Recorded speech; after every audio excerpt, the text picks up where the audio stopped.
তো হ্যালো বন্ধুরা, welcome back. তো চলে এসেছি আরো একটা নতুন ভিডিওতে। টাইটেল আর থাম্বনেল দেখে তো বুঝতেই পারছো বন্ধুরা কি বিষয় নিয়ে কথা বলতে চলেছি। তো হ্যাঁ বন্ধুরা, আজকের কিন্তু সবথেকে ট্রেন্ডিং যে খবরটা সেটা হচ্ছে আশিক কুরুনিয়ানকে নিয়ে। তো আশিক কুরুনিয়ানের আপডেট কিন্তু তোমরা হয়তো কম বেশি সবাই পেয়ে গেছো। বাট আজকের এই ভিডিওতে তোমার সঙ্গে শেয়ার করছি আশিকের কি আপডেট। তো আশিক কিন্তু বর্তমানে দাঁড়িয়ে কিন্তু বেঙ্গালুরু এফসির সঙ্গে কিন্তু চুক্তি সই করেছে, এরকমটাই কিন্তু আপডেট আছে।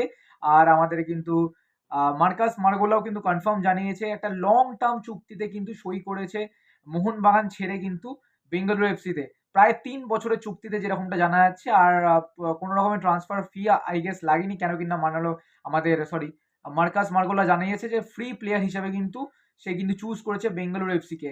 তো তার মানে বুঝতেই পারছো কিন্তু এক সময় কিন্তু বেঙ্গালুরু এফসিতে খেলতো আমাদের এই আশিক কুরনিয়ান, তারপরে কিন্তু মোহনবাগান দলে এসেছিল। দলে এসে কিন্তু নয়নের মণি হয়ে উঠেছিল কয়েকটা সমর্থকদের জন্য, এবং তারপরে কিন্তু আবারও নিজের মানে ঘরে ফিরে যাচ্ছে সেটা বললেই চলে, যে বেঙ্গালুরু এফসিতে কিন্তু আবারও যোগদান দিচ্ছে এই আশিক কুরুনিয়ান। সত্যি কথা বলতে কিন্তু মোহনবাগান সমর্থকেরা প্রচুর পরিমাণে কিন্তু মিস করবে এই সাহাল তারপরে আশিকের জুটি, তারপরে অনেক কিছু কিছু কেসেস আছে যেখানে কিন্তু সাহাল আব্দুল সামাদ বলো বা আশিক কুরুনিয়ান, বেশিরভাগ আশিক কুরুনিয়ানের কথা এই ভিডিওতে বলছি, যে আশিক কুরুনিয়ান কিন্তু এমন এমন ভাইটাল ভাইটাল মুভমেন্ট থেকে কিন্তু মোহনবাগানকে কিন্তু এত সুন্দর সুন্দর পাস বলো, ক্রসিং থেকে শুরু করে উইং এ এত সুন্দর সাহায্য করেছে। তো মোহনবাগান সমর্থকরা কিন্তু অবশ্যই কিন্তু এই প্লেয়ারটিকে মিস করতে চলেছে পরবর্তী সিজন থেকে।